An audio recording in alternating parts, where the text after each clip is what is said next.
स्वागत है आप सभी का सर ऑफिशियल यूट्यूब चैनल में। आज देखते हैं हम लोग अध्याय 7 हिरोशिमा कविता का महत्वपूर्ण ऑब्जेक्टिव।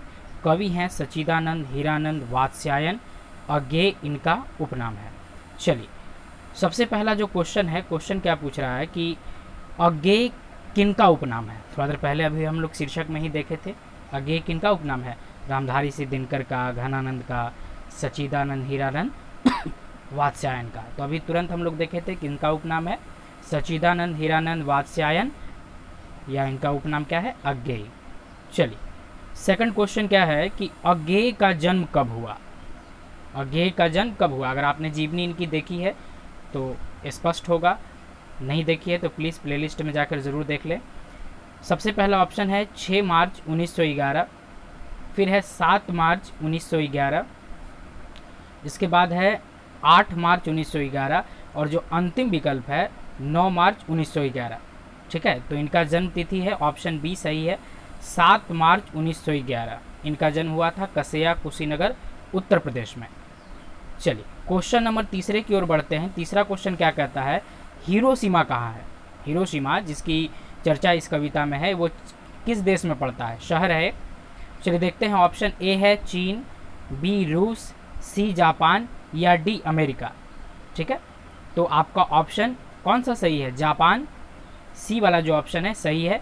हिरोशिमा और नागासाकी 2 शहर हैं जापान के, जहां पर सन 1945 ईस्वी में जब द्वितीय विश्व युद्ध हुआ तो अमेरिका के तत्कालीन राष्ट्रपति हेनरी ट्रूमैन ने परमाणु बम गिराने का आदेश दिया, क्योंकि जो भी मित्र राष्ट्र थे सभी हार गए थे, लेकिन जो जापान है नाक में दम कर रखा था किसका, अमेरिका का।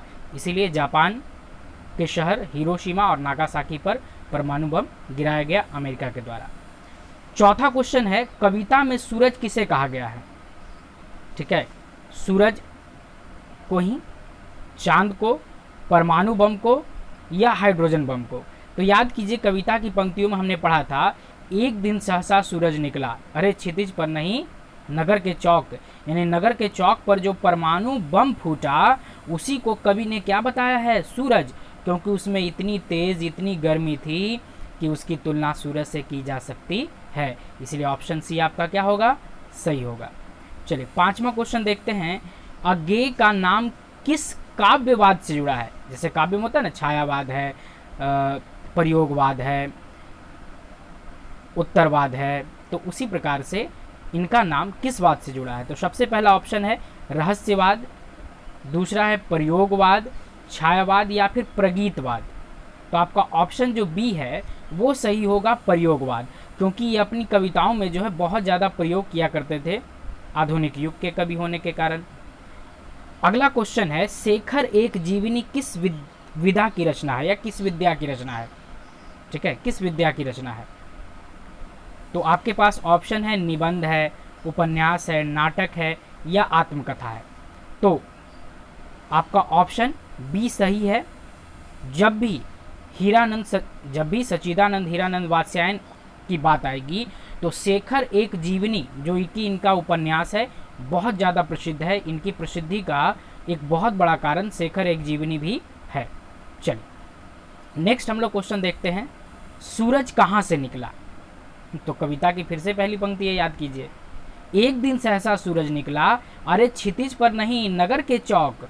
चलिए, आपको ऑप्शन मिल गया होगा, कविता की पंक्तियों से ही ऑप्शन मिल गया, कौन, नगर के चौक, यानी ऑप्शन डी आपका सही है। कविता को जितना ध्यान से पढ़िएगा, ऑब्जेक्टिव सब्जेक्टिव कुछ भी बनाने में बहुत आसानी होगी। इसलिए अगर आपने नहीं पढ़ा है, भावार्थ नहीं देखा है, तो प्लीज़ प्लेलिस्ट में जाइए और आराम से उसको देखिए, सारी कविता का भावार्थ मिल चुका है। चलिए, 8वां क्वेश्चन देखते हैं। 8वां क्या है कि अज्ञेय का जन्म किस प्रदेश में हुआ। तो जब शुरुआत में आपको बताए थे कि अज्ञेय का जन्म कहाँ हुआ, ऑप्शंस पहले देख लेते हैं, उसके बाद फिर बताएंगे हम। पंजाब में, गुजरात में, उत्तर प्रदेश में, या फिर महाराष्ट्र में। तो याद कीजिए, पहला जब हम शुरू किए थे इसी वीडियो को तो आपको बताए थे कि कसेया कुशीनगर उत्तर प्रदेश में उनका जन्म हुआ था। तो इस हिसाब से आपका ऑप्शन सी क्या होगा, सही होगा, ऑप्शन सी सही है। चलिए, 9वां क्वेश्चन है कि अज्ञेय के पिता पेशे से क्या थे। अज्ञेय के पिता क्या थे? शिक्षाविद थे, इतिहासकार थे, व्यंग्यकार थे या फिर पुरातत्ववेत्ता थे।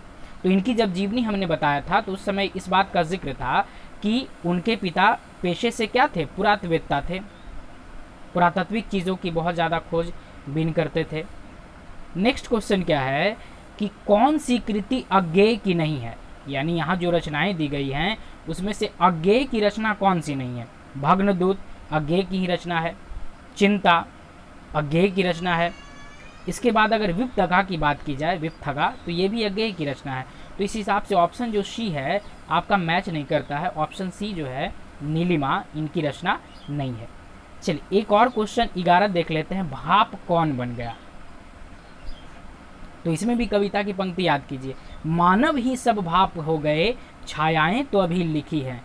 तो कविता की पंक्तियों में स्पष्ट रूप से जिक्र है, मानव ही सब भाप हो गए, छायाएं तो अभी लिखी हैं। तो भाप कौन बन गया? मनुष्य। ये वीडियो आपको कैसा लगा? प्लीज़ लाइक शेयर कमेंट ज़रूर करें। ज्ञान को जितना बांटें उतना ज़्यादा बढ़ेगा, इसलिए फ्रेंड्स को ज़रूर शेयर करें। मिलते हैं नेक्स्ट वीडियो में, अगले क्लास में। तब तक के लिए सबको जय हिंद।